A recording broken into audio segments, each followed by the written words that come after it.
Hello बच्चों, कैसे हैं आप सब। आशा करती हूँ कि आप सब बहुत अच्छे होंगे। बच्चों, आज हम पढ़ने जा रहे हैं एक नया पाठ जिसका शीर्षक है मुहावरे और लोकोक्तियाँ, यानी कि आइडियम्स एंड प्रोवर्ब्स। तो बच्चों, सबसे पहले हम जानते हैं मुहावरा यानी कि आइटम्स किसे कहते हैं। तो बच्चों, यहाँ पर एक चित्र में क्या दिखाई दे रहा है, पर्व अपनी मम्मी की आंखों का तारा है। तो बच्चों, दूसरे चित्र में नई कार को देखते ही मेरा मन उस पर लट्टू हो गया। तो बच्चों, आंखों का तारा होना और लट्टू होना, तो बच्चों इन वाक्यों में आए रंगीन शब्द एक विशेष अर्थ को प्रकट कर रहे हैं। इन्हें ही हम क्या कहते हैं बच्चों, मुहावरे।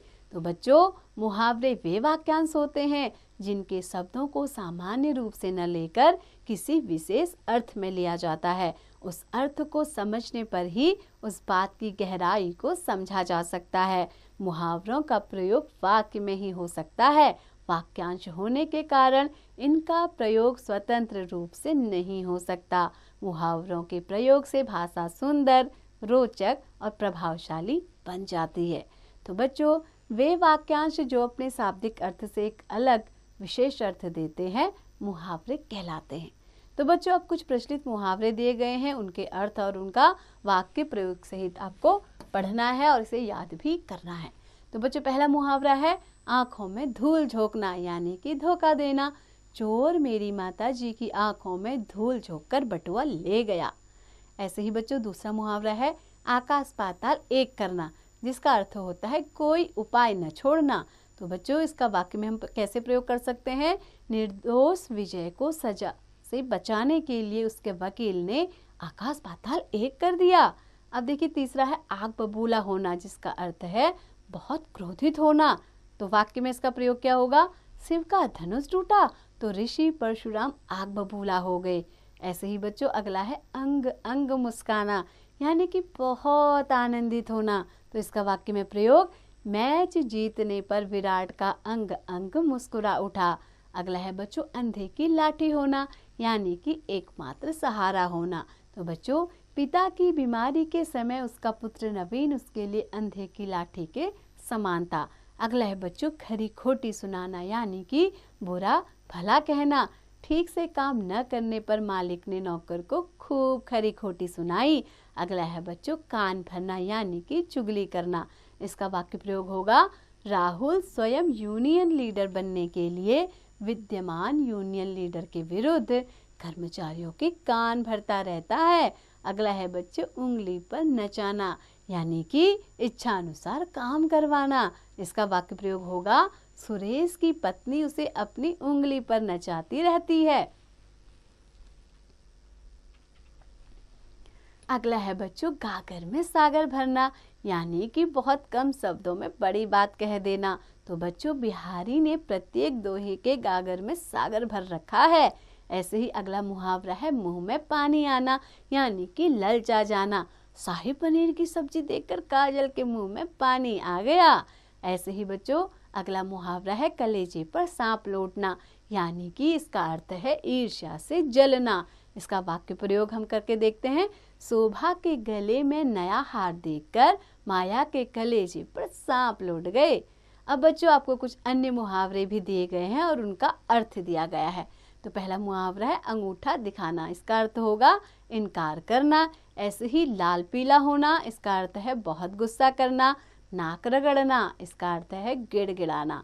और अगला मुहावरा है हथियार डालना, जिसका अर्थ है हार मान लेना। और बच्चों, दांत कटी रोटी होना, इस मुहावरे का अर्थ है घनिष्ठ मित्रता होना। घी के दिए जलाना, इस मुहावरे का अर्थ है खुशियां मनाना। और उल्टी गंगा बहाना, इस मुहावरे का अर्थ रीति विरुद्ध काम करना। अब बच्चों, हम जानते हैं लोकोक्ति यानी कि प्रोवर्ब के बारे में। तो बच्चों, यहाँ पे आपको दो चित्र दिए गए हैं। पहले में देखिए क्या दिखाया गया है, जिसकी लाठी उसकी भैंस, यानी कि जिसके पास लाठी होगी भैंस उसी के क्या होगी, अंदर में होगी। और सिर मुड़ाते ही ओले पड़े, जैसे ही उसने अपने बाल क्या कर लिए, कटा लिए और एकदम मुंडन कर लिया, वैसे ही उसके सिर पर ओले गिर पड़े, है ना। तो बच्चों, ऊपर लिखे वाक्य अपने शब्दों से हटकर एक विशेष अर्थ प्रकट कर रहे हैं। इन्हें लोकोक्ति कहते हैं। लोकोक्ति का अर्थ है लोक प्लस उक्ति, यानी कि लोगों के द्वारा कही गई बात। तो बच्चों, हमारे समाज में लोगों के बीच कुछ कथन काफ़ी प्रचलित हो जाते हैं। अपनी बात के समर्थन में लोग इन कथनों का प्रयोग करते हैं। ऐसे कथनों को लोकोक्ति या कहावत कहते हैं। तो बच्चों, इसका एक और नाम क्या है? कहावत भी है। तो बच्चों, लोगों के बीच प्रचलित कथन को लोकोक्ति कहते हैं। ये इसकी परिभाषा है और आपको इसको याद भी कर लेना है।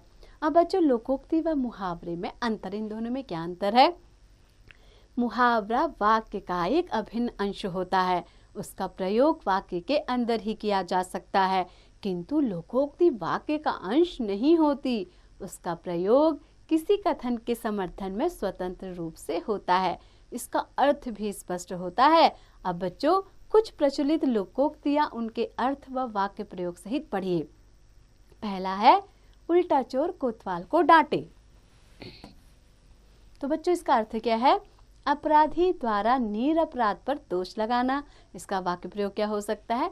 जैसे ही मैंने राधा की चोरी पकड़ी, वह मुझसे लड़ने पर उतारू हो गई और चिल्ला चिल्ला कर मुझे ही गलत ठहराने लगी। इसी को कहते हैं उल्टा चोर कोतवाल को डांटे। अब जो दूसरा है, अंधे के हाथ बटेर लगना, यानी कि बिना प्रयास के कोई वस्तु प्राप्त होना। तो बच्चों, इसका वाक्य प्रयोग क्या होगा? मानव के दूर के एक रिश्तेदार ने अपनी लाखों की संपत्ति उसके नाम कर दी। यह तो अंधे के हाथ बटेर लगने वाली बात हुई। तीसरा क्या है बच्चों? एक तो करेला, दूजा नीम चढ़ा, यानी कि स्वयं बुरा और संगति भी बुरी। मनोज पहले ही पढ़ने में मूर्ख था, ऊपर से गलत बच्चों के साथ मिल गया। इसी को कहते हैं एक तो करेला, दूजा नीम चढ़ा। चौथा, घर का भेदी लंका ढाए, यानी कि आपसी फूट से हानि होना। पारस के छोटे भाई ने राजीव को उसके बारे में सब जानकारी देकर उसके लिए आफत कर दी, वरना किसी बाहर वाले को उसके विषय में क्या पता। तभी तो कहते हैं घर का भेदी लंका ढाए। अगला है बच्चों, काला अक्षर भैंस बराबर, यानी कि बिल्कुल अनपढ़ होना। अरे विनोद जी, मेरा नौकर तो अनपढ़ है और आप इसे हिसाब सिखा रहे हैं, इसके लिए तो काला अक्षर भैंस बराबर है। अगली लोकोक्ति है बच्चों, लातों के भूत बातों से नहीं मानते, यानी कि दुष्ट व्यक्ति बिना दंड दिए नहीं मानते। मैं विकास को 100 बार समझा जा चुका हूँ, पर मेरी बात का उस पर कोई असर नहीं होता है। सच है, लातों के भूत बातों से नहीं मानते। अगला है बच्चों, ऊंची दुकान फीका पकवान, जिसका अर्थ है नाम ऊंचा लेकिन काम छोटा। बहुत नाम सुना था हीरा हलवाई का, किंतु उसकी मिठाई खाने में बिल्कुल बेकार थी। सच ही कहा है, ऊंची दुकान फीका पकवान। आठवीं लोकोक्ति है बच्चों, नाच न जाने आंगन टेढ़ा, जिसका अर्थ है अपनी कमी दूसरों पर थोपना। इसका वाक्य प्रयोग कैसे हो सकता है? आशा की आदत है हर काम को गलत तरीके से करना और फिर अपनी गलती दूसरों पर थोपना। सच ही कहते हैं, नाच न जाने आंगन टेढ़ा। बच्चों, अगली लोकोक्ति है कि घर की मुर्गी दाल बराबर, यानी कि अपने पास उपलब्ध वस्तु की कद्र न होना। इसका वाक्य प्रयोग भी देख लेते हैं। अपनी माताजी की एक कुशल अध्यापिका होने के बावजूद भी तुम किसी और से ट्यूशन पढ़ते हो, लगता है तुम्हारे लिए घर की मुर्गी दाल बराबर है। अगली लोकोक्ति है बच्चों, 4 दिन की चांदनी फिर अंधेरी रात, यानी कि क्षणिक वैभव होना। वेतन मिलते ही हरी 2-4 दिन बड़े ठाट से बिताता है और फिर वही फटेहाल। किसी ने सही कहा है, 4 दिन की चांदनी फिर अंधेरी रात। तो बच्चों, अब हम कुछ अन्य लोकोक्तियों को देख लेते हैं और उनके अर्थ को भी जान लेते हैं। तो बच्चों, पहला क्या है? एक अनार 100 बीमार। इसका अर्थ क्या होगा? एक वस्तु के कई ग्राहक, ऐसे ही चिराग तले अंधेरा। इसका अर्थ होगा अपनी बुराई न दिखना। अगला है बच्चों, दूर के ढोल सुहावने, यानी कि दूर की वस्तुएं अच्छी लगती हैं। अगली लोकोक्ति है बच्चों, एक पंथ 2 काज, यानी कि एक साथ 2 काम करना। अगली लोकोक्ति है बच्चों, आम के आम गुठलियों के दाम, जिसका अर्थ है हर तरफ से लाभ ही लाभ होना।